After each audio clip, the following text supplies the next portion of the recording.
કચ્છ જિલ્લામાં national students union of ઇન્ડિયાએ નીટની પરીક્ષામાં થયેલા સંભવિત પેપર લીક મુદ્દે ગંભીર રોષ વ્યક્ત કર્યો હતો। એનએસયુઆઈએ કલેક્ટરને આવેદનપત્ર પાઠવીને નિષ્પક્ષ તપાસની માંગ કરી। આ ઘટનાથી વિદ્યાર્થીઓ અને વાલીઓમાં ભારે ચિંતા પ્રસરી છે। એનએસયુઆઈએ માંગ કરી છે કે આ મામલે તાત્કાલિક નિષ્પક્ષ તપાસ કરવામાં આવે અને દોષિતો વિરુદ્ધ કડક કાયદેસરના પગલાં લેવાય। कोई प्रथमवार बनती घटना नहीं, वारंवार आ घटना बनती होय छे।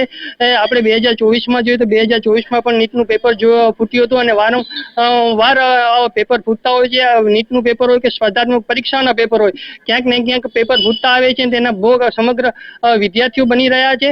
क्यांक ने क्यांक वालीओ पोताना पेटे पाटा बांधी અને વિદ્યાર્થીઓને ભણાવતા હોય છે। તેમના વર્ષોની મહેનત હોય છે। આ પરીક્ષા બાબત ક્યાંક ને ક્યાંક એમના સપના હોય છે કે આગળ જઈને તે ડોક્ટર બનશે કે મેડિકલ લાઈને પોતાની સેવા આપશે, પરંતુ જ્યારે આ ઘટના બને છે ત્યારે વિદ્યાર્થીઓ માનસિક તણાવમાં આવી જતા હોય છે અને તેને કારણે તેમની ખૂબ જ હાલાકીનો સામનો કરવો પડતો હોય છે।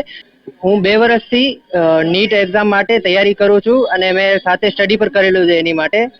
અને આ વખતેનું જે પેપર હતું એ મારું ખૂબ જ સારું ગયું હતું, પર આ સરકાર અને એનટીએની જે બેદરકારી છે, જે કરપ્ટ જે ઓફિસર છે એમને લીધે જે પેપર લીક થયું છે એના કારણે મને બહુ જ થાય છે। મને માનસિક તણાવ આવે છે, કારણ કે મેં આવડી મહેનત કરેલી હતી ને તે છતાંય આવી રીતે પેપર લીક થઈ જાય છે અને હવે બીજી વાર પેપર કેવું આવે અમને ઈ જ ટેન્શન છે।